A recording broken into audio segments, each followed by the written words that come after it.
आज के दिन के लिए पिता परमेश्वर का धन्यवाद करते हैं, क्योंकि वही परमेश्वर है जिसने हमें जीवित रखा हुआ है।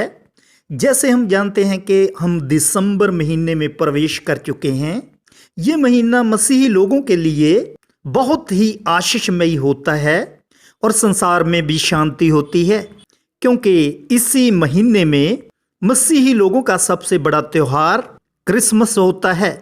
इस साल आपका क्रिसमस बेस्ट कैसे हो सकता है, इस संदेश को आपके साथ साझा करना चाहते हैं। हमारी टीम की आपके लिए यही प्रार्थना है, ये क्रिसमस आपके लिए बेस्ट हो। ये संदेश प्रभु के अभिषेक सेवकों के लिए समर्पित हैं और उन विश्वासियों के लिए हैं जो प्रभु यीशु मसीह ने चुन लिए हैं। आइए इस संदेश को शुरू करते हैं। जैसा कि आप सब परमेश्वर के वचन को जानने वाले हैं और उसके प्रकाश को भी समझते हैं कि कैसे अदन के बाग में मनुष्य का परमेश्वर के साथ मिलाप टूट गया था। वो पहला परिवार अदन की वाटिका से बाहर निकाला गया। फिर जब आदम और हवा से काइन और हाबिल उत्पन्न हुए, उन्होंने फिर दोबारा परमेश्वर के साथ मिलाप करने की कोशिश की और उन्होंने अवश्य अपने माता पिता से पूछा होगा। परमेश्वर कभी भी अपनी संतान से बातें करना बंद नहीं करते। पहले तो परमेश्वर स्वयं आदम और हवा को मिलते थे, अब आदम की संतान को परमेश्वर के साथ मिलना था। इस काम के लिए परमेश्वर ने सिद्धांत दिए। सिद्धांत तो बाइबल में बहुत लिखे हैं, मगर क्रिसमस का सीजन होने के कारण हम एक सिद्धांत के ऊपर गौर करेंगे। वो है भेंट चढ़ाना। ये मसीही लोगों के लिए बहुत जरूरी है कि अपनी भेंट के विषय में वो जागृत रहें। भेंट चढ़ाना परमेश्वर के द्वारा दिया गया सिद्धांत है, मगर आज कई ऐसी तालीमें आगे हैं जो इस बात को बहुत हल्के में ले रही है। भेंट और भेंट को चढ़ाने वाला कैसा हो, वो परमेश्वर के वचन में लिखा है। हम सब मसीही लोगों को परमेश्वर के साथ मिलाप करने के लिए उत्तम भेंट देनी चाहिए और साथ साथ अपना जीवन भी सही होना चाहिए। काइन की भेंट में परमेश्वर ने कमी नहीं निकाली, मगर वो क्रोधित था। आज जब हम क्रिसमस के लिए कुछ लेके आते हैं तो हमें क्रोध को छोड़ देना चाहिए। अब कई बार हम सोचते हैं भेंटों का सिद्धांत तो पुराने नियम की बात है, मगर प्रभु यीशु मसीह ने पहाड़ी उपदेश में मत्ती 5:24 में कहा है, यदि आप भेंट चढ़ाएं तो उस समय परिवार के बीच में जो आपके अंदर खोट है उसको छोड़ दें और पहले मिलाप करें। मिलाप परमेश्वर की ओर से है। दूसरा क्रंथियां 5 अध्याय और उसके 18 वचन में लिखा है, परमेश्वर पिता ने हमें मिलाप के वचन दिए हुए हैं। मत्ती 5वें अध्याय के अनुसार प्रभु यीशु मसीह ने भेंटों को छोड़ने के लिए नहीं कहा, वरन परमेश्वर के साथ मिलाप करवाने के लिए कहा है। अब हम देखते हैं मत्ती 2 अध्याय और उसके 11 वचन में, जब प्रभु यीशु मसीह का जन्म हुआ तो ज्योतिषी प्रभु यीशु मसीह को देखने के लिए आए और इन ज्योतिषियों की अगुवाई एक तारा ने की। तारे के दिशा निर्देश के अनुसार ही ज्योतिषी प्रभु यीशु मसीह को मिल पाए। मिलते वक्त ही उन्होंने अपनी बेस्ट भेंट दी। यही क्रिसमस का उद्देश्य है। अब मैं बेनती करता हूं उन विश्वासी लोगों को, वो इस क्रिसमस से पहले सोचें उनका तारा कौन है जिसने प्रभु यीशु के साथ पहली बार मिलाप करवाया। मैं उन सेवकों के लिए भी बेनती करता हूं जिनके विश्वासी इधर उधर भाग रहे हैं, वो उनके साथ कांटेक्ट करें, क्योंकि जिसने आपको बपतिस्मा दिया है वो ही आपका तारा है जिसने यीशु मसीह के साथ मिलाप करवाया। ये क्रिसमस सब विश्वासियों के लिए बेस्ट होगा यदि वो अपने तारा को ढूंढ लें। हो सकता है कुछ विश्वासी इसका एतराज करें। जो एतराज करेंगे हो सकता वो प्रभु यीशु मसीह के लिए ही मुश्किल खड़ी करें।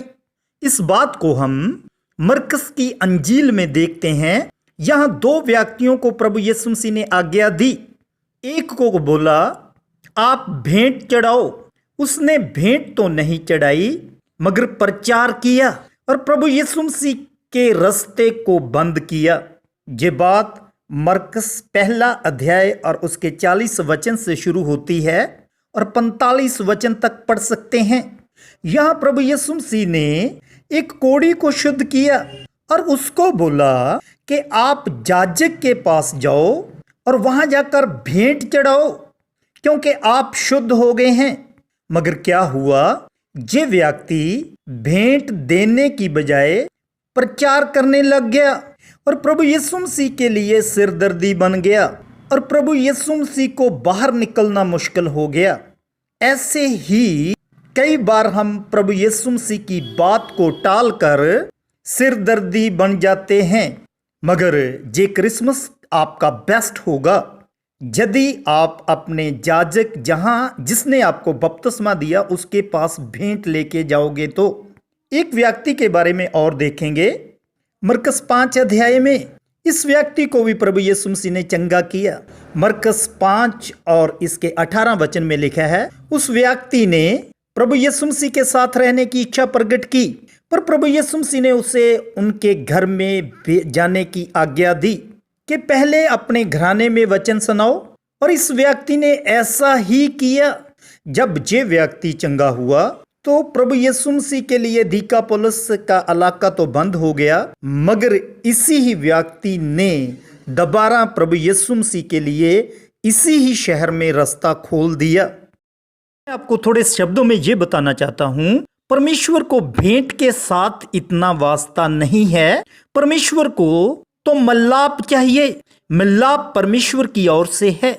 उस सेवक ने जिसने आपको बपतिस्मा दिया, आपको शुद्ध किया, उसका कोई भी दोष नहीं है। ये तो आपके लिए एक अवसर है कि आप इस क्रिसमस पर उस सेवक के दिल को खुश करें और वो सेवक आपको अपने हृदय से बरकत देगा। वो आपके परिवार के लिए बहुत से रास्ते खोलेगा।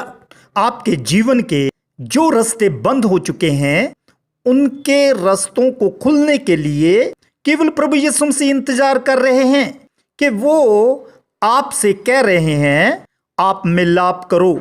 ऐसा काम करने से पिता परमेश्वर खुश होते हैं क्योंकि भजन संहिता 133 में लिखा है, क्या ही भली और मनोहर बात है कि भाई आपस में मिलजुल कर बसें।